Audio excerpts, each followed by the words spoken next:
Being that it is within the first 3 months of the year and not a lot of good movies are coming out right now, I decided why not review some classics as well as new releases, and so today I am bringing you my review of The Elephant Man.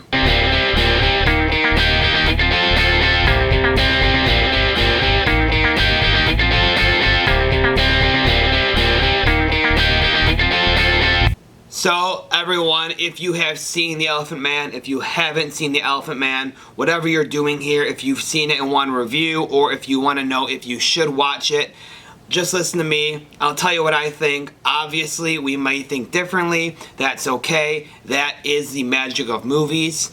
But getting into this is the first ever film that I have seen from famed director David Lynch. I know that having a YouTube movie channel, I probably should have seen some of Lynch's work up to this point, but it just so happens that where I am in life and what I've been able to have access to, this is my first one. I rented this movie from the library, sat down and watched it, and was pleasantly surprised by what I saw.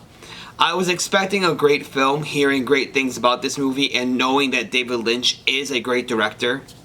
I've always heard that Lynch makes very weird and obscure films, and while the concept of this movie may be weird, it is a true story, and I feel the way that he portrayed this man's story and this movie was actually very simple and very heartfelt and very warming, and you were able to connect with all the different characters in this movie. You were able to love the ones you had to love, hate the ones you had to hate, and understand everybody's passions and why everybody was doing everything. Everyone had their own motivations for why they were a part of the Elephant Man's life. The Elephant Man had his own motivations, and we were able to connect to those and really see what was going on in this film. So while I can kind of see how David Lynch is a strange director and some of his later movies may be strange, for me, this one seemed pretty simple, and I actually think that worked.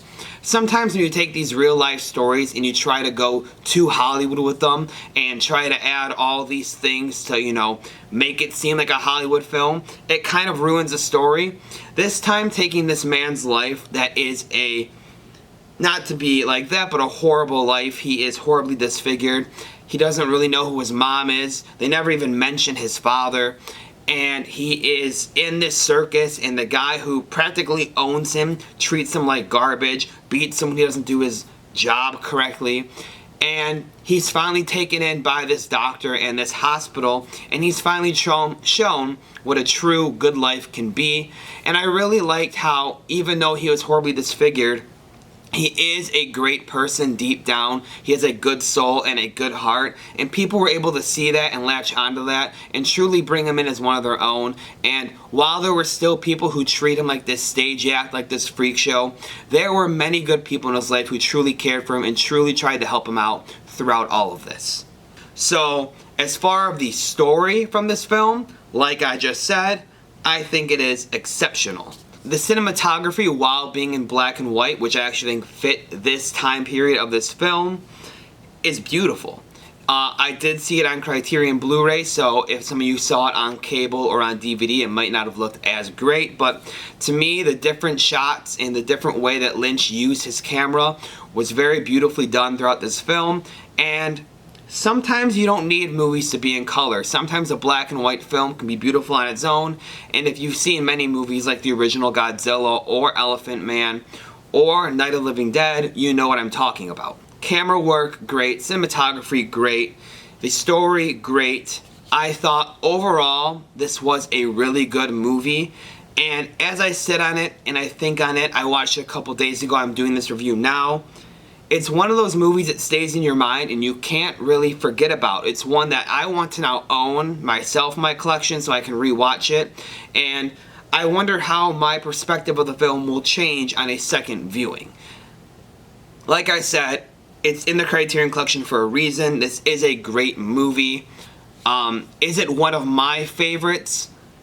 No, not necessarily. For me, for a movie to get a 9 or higher, it has to be a movie that can hit every single emotion for me and really make me feel it. I have to feel like this movie is awesome and so much fun. I have to be moved to tears. I have to be just all around like astounded by the film.